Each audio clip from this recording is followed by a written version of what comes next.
Olá, cientistas! Sejam bem-vindos a mais um episódio do nosso podcast Ciência na Telha. Esse podcast é desenvolvido por mim, Raquel Bessa, trazendo tópicos relacionados à ciência envolvendo nossa região de Iguatu ou iguatuenses. O episódio de hoje é mais um episódio tratando sobre pesquisa de algum iguatuense. E a nossa entrevistada será a Wandresa Francelino.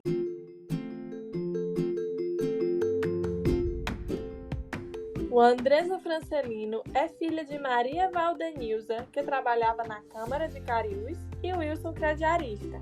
Ela é biomédica, especialista em citopatologia clínica, mestre em farmacologia clínica e doutoranda em biotecnologia pela Universidade Estadual do Ceará. Tem experiência em microbiologia, mais especificamente com antibacterianos, baseados em produtos naturais e sintéticos, obtidos através de docking molecular. É professora universitária e ama o que faz, mas também adora viajar, ler livros espíritas e estar ao lado de quem ama. Seja bem-vinda ao nosso podcast, Wandresa. Olá, Raquel e ouvintes. Gostaria de saudar a todos, né? Estou extremamente lisonjeada em estar aqui com vocês. E a você, Raquel, gostaria de parabenizar pelo projeto. E eu tenho certeza que será muito valioso para a nossa comunidade. Muito obrigada.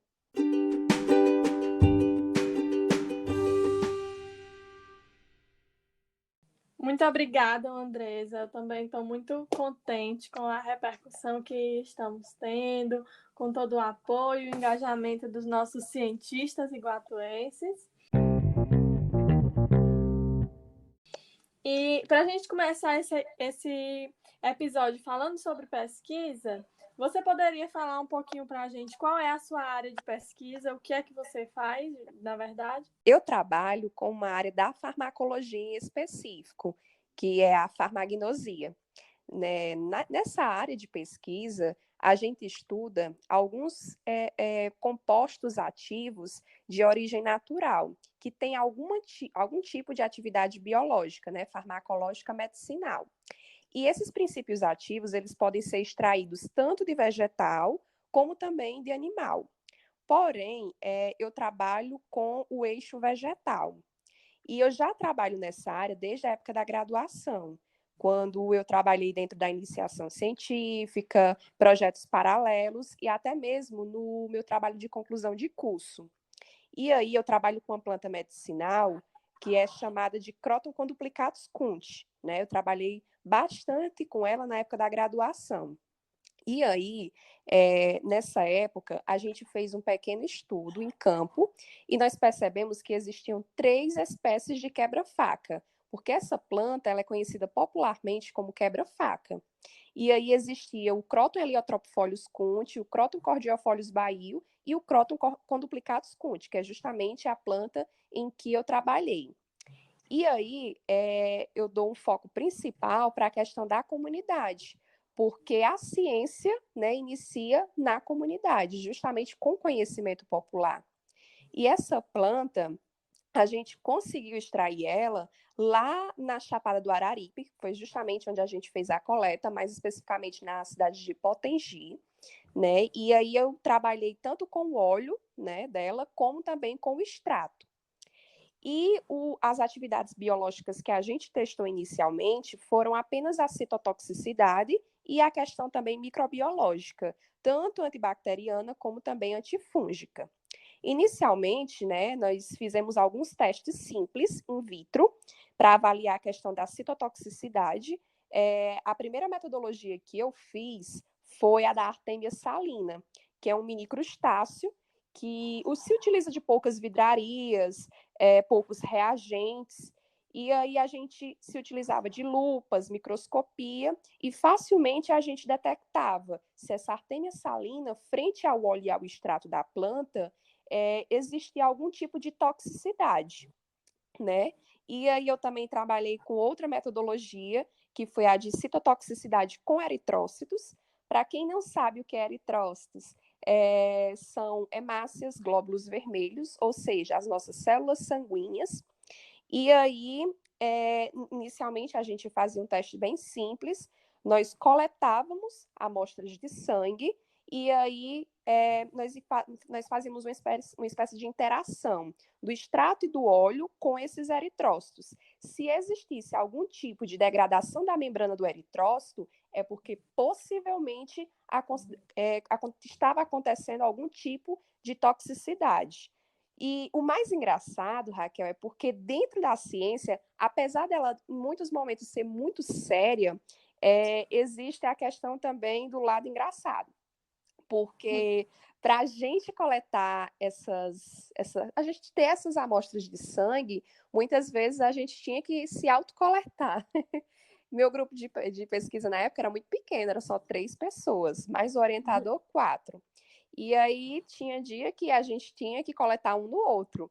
E o mais engraçado era quem vai doar o braço hoje, quem vai coletar.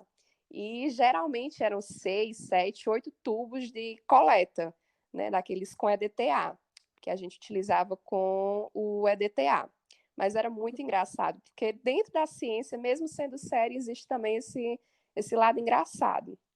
E também, quando a pesquisa ficou um pouquinho mais séria, nós partimos para a URCA, né, que é a Universidade Regional do Cariri, que foi nosso primeiro parceiro. E lá a gente fez tanto a atividade antibacteriana como também a antifúngica. E foi nesse momento, Raquel, que eu olhei para mim e eu percebi que eu estava me tornando, sim, uma cientista, uma pesquisadora.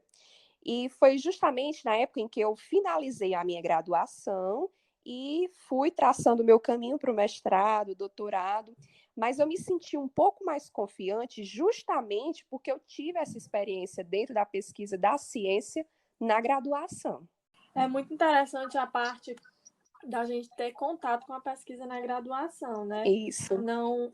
Não acho que quem tem contato somente no mestrado perde, mas eu acho que nós que entramos desde a graduação ganhamos bastante, né? Isso. E algumas coisas que você falou aí, eu anotei aqui, eu queria explorar um pouco, Andressa. Certo.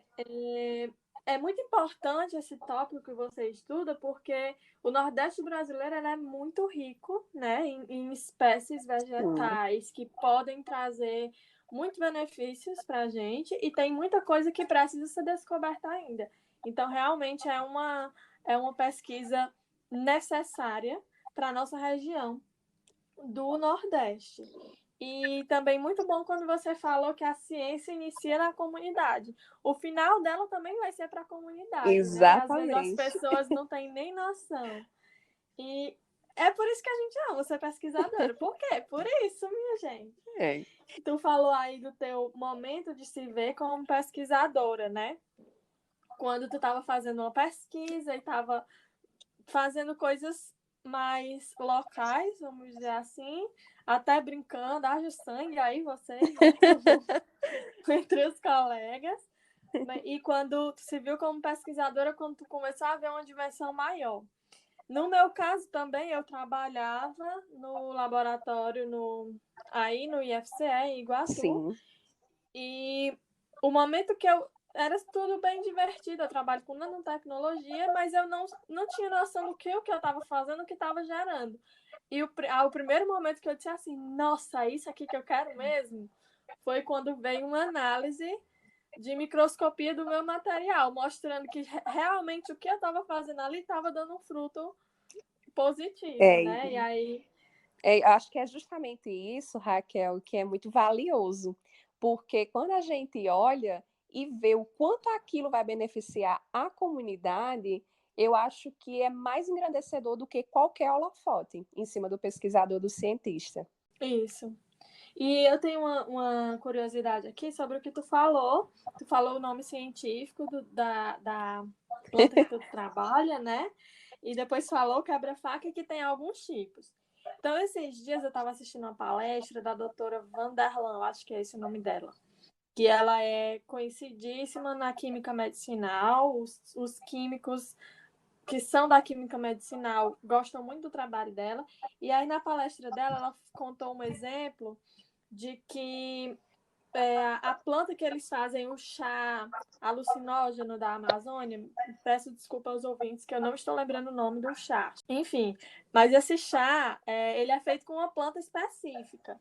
E quem sabe qual é a planta são os chefes das aldeias, são os especializados, né? E Exatamente. aí eles perceberam que em algumas outras plantas se assemelhavam bastante àquela.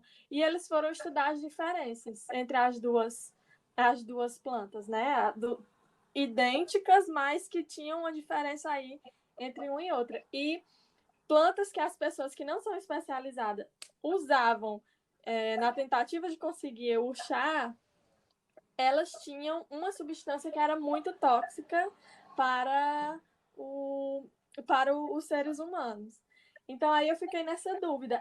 Tu trabalha com um tipo específico, mas tem alguma coisa nos outros tipos assim que causam uma maior toxicidade ou talvez uma maior aplicação em outra área que não seja a tua? Pronto.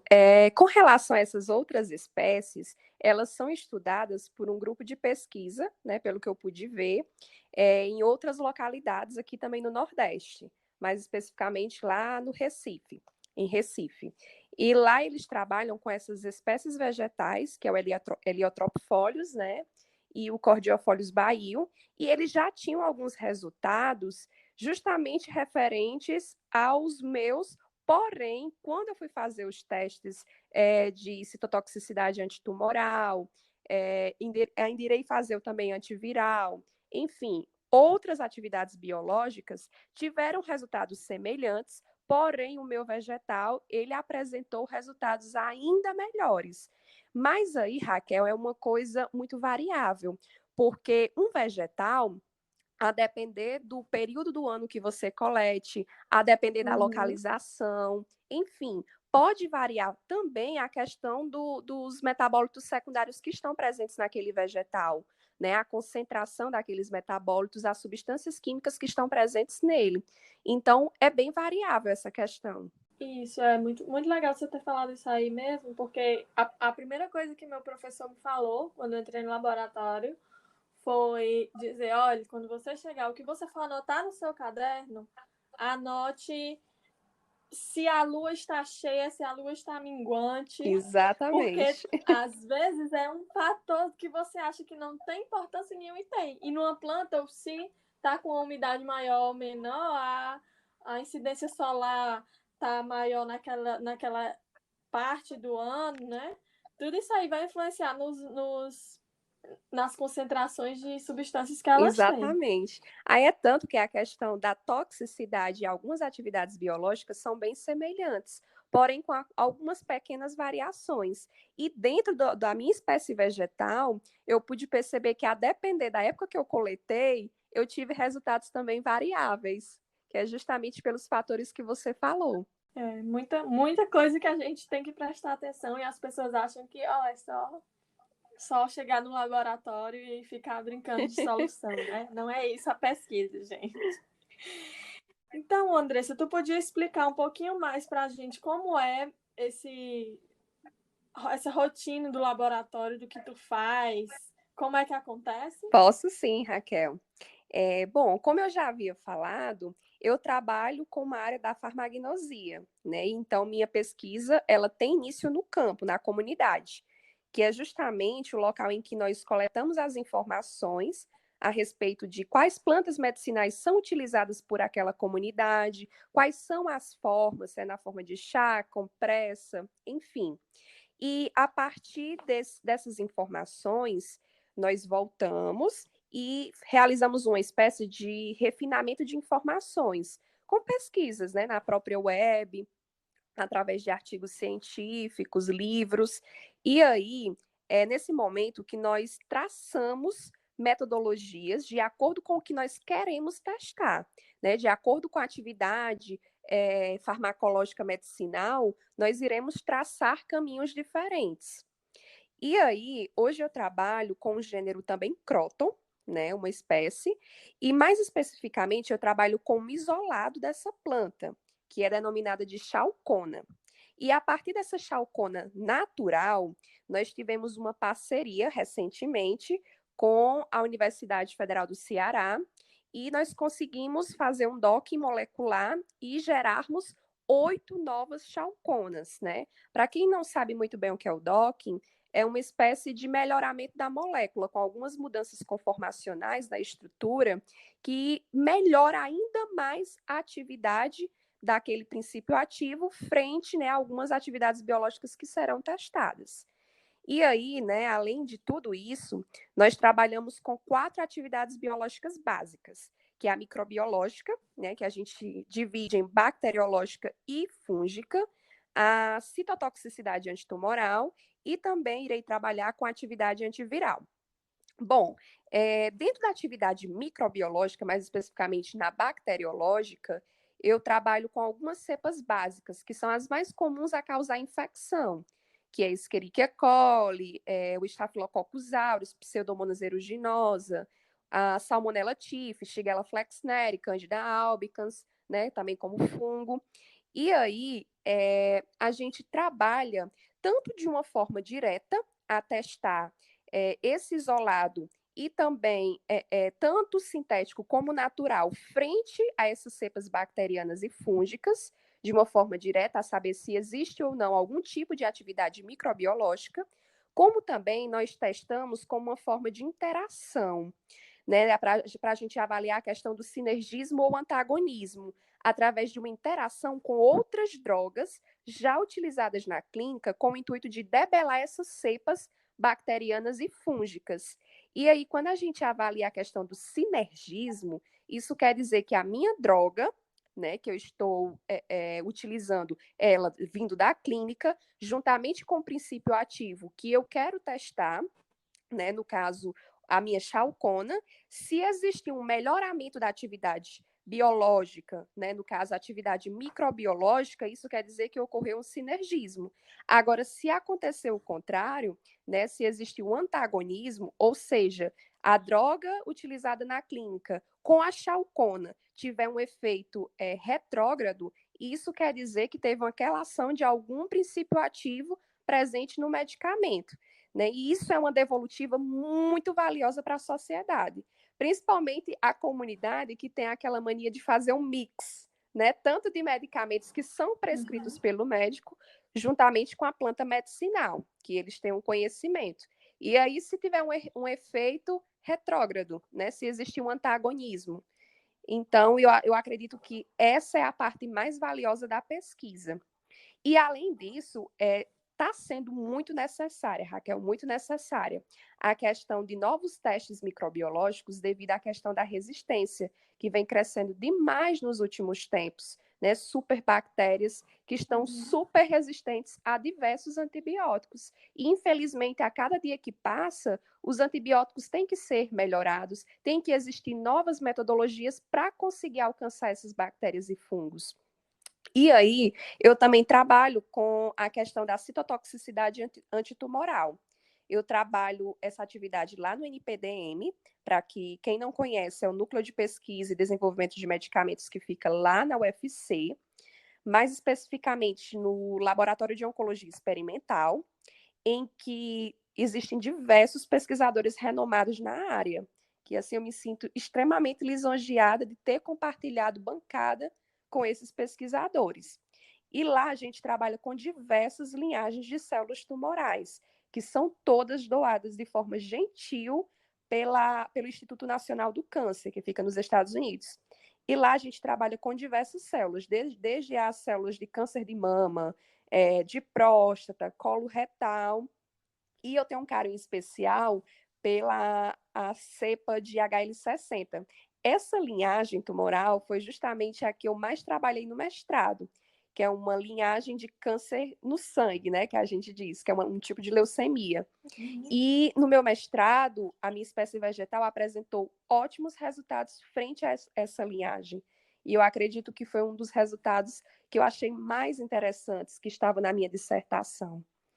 E eu também irei trabalhar, né, com atividade antiviral, que inclusive foi um convite recente que eu recebi, e nós iremos trabalhar com dengue, zika, chikungunya e agora também com SARS-CoV-2.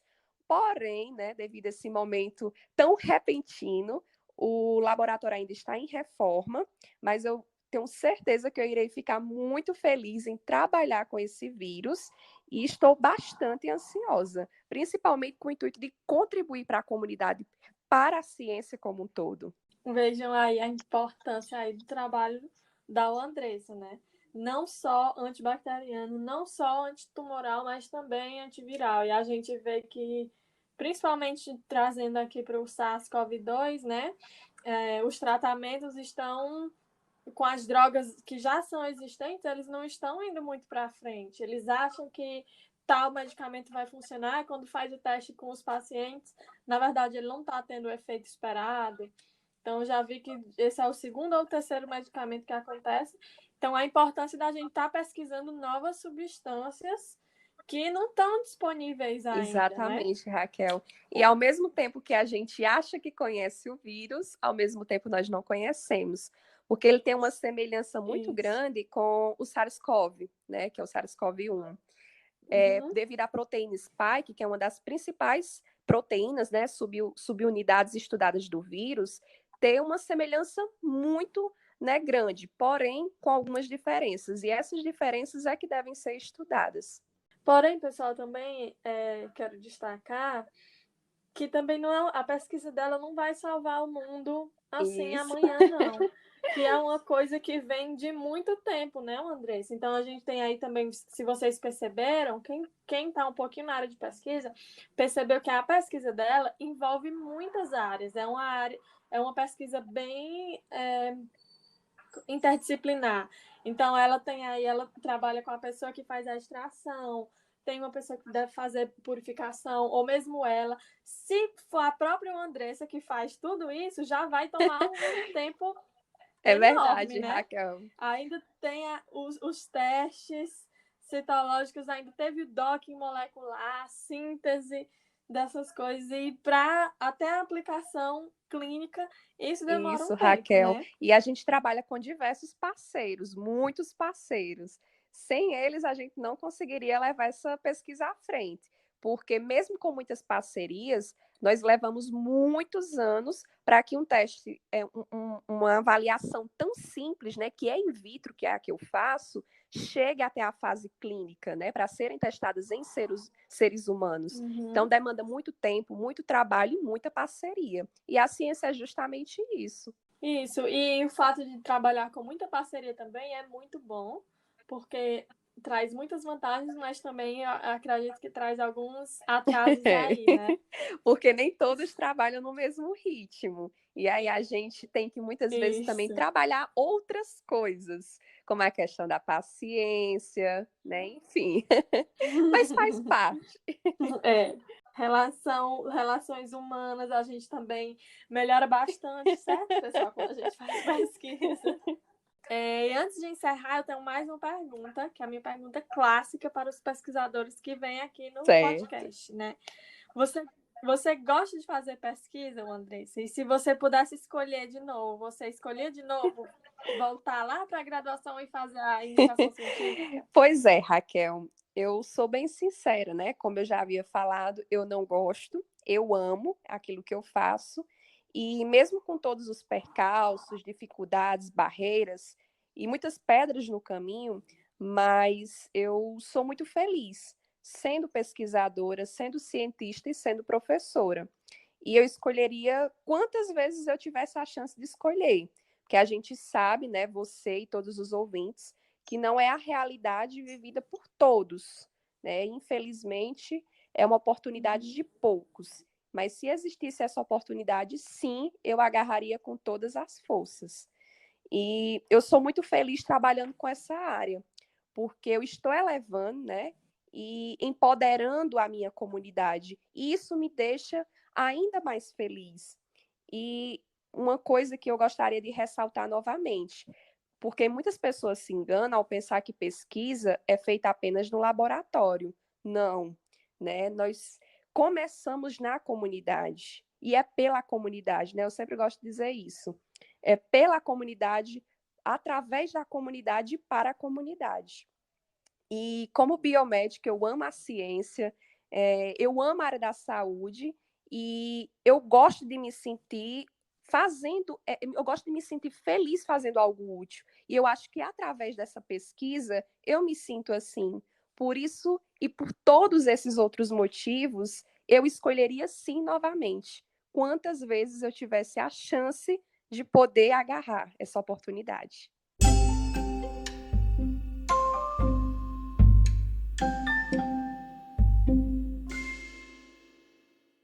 Ai, tá muito bom esse papo com a Andressa, mas estamos chegando ao final do nosso episódio. E dessa maneira, nós nos despedimos da Andressa. Me despeço de todos os ouvintes que estão em casa, dizendo que estamos aqui com mais um iguatuense, apaixonado por pesquisa, trabalhando para um futuro melhor da sociedade. Espero que vocês tenham gostado. E se tem alguma dúvida, manda no nosso Instagram, manda no meu e-mail também. Ou então, comenta no site do nosso podcast, que eu vou passar todas as perguntas para a Andressa. Quando ela tiver tempo, ela pode dar uma resposta Sim. mais aguçada em um outro episódio, no nosso Instagram. Fica aberto o convite. Bom, então, muito obrigada. A obrigada. pior hora, né? Que é a da despedida. Bom, Raquel, mas eu gostaria de agradecer novamente a você pela oportunidade, né, de falar um pouquinho de ciência de uma forma bem descontraída numa conversa bem amigável. E também gostaria de agradecer aos ouvintes pela paciência, né, e de saudar todos os nossos conterrâneos, porque vocês podem ter certeza que a nossa terra é riquíssima, tem muita gente boa e capacitada, né? E eu gostaria também de dizer que, caso vocês tenham alguma dúvida, pode me adicionar nas redes sociais, que eu estou aqui para tirar qualquer dúvida. Posso indicar livros, alguns sites, e é isso. Muito obrigada, gratidão. Muito obrigada. Até o próximo episódio, pessoal. Não, pela misericórdia. Okay. Eu acho que vai dar certo agora. Que trabalhava na câmera. Pronto. Pronto. Mulher, eu tô agoniada hoje.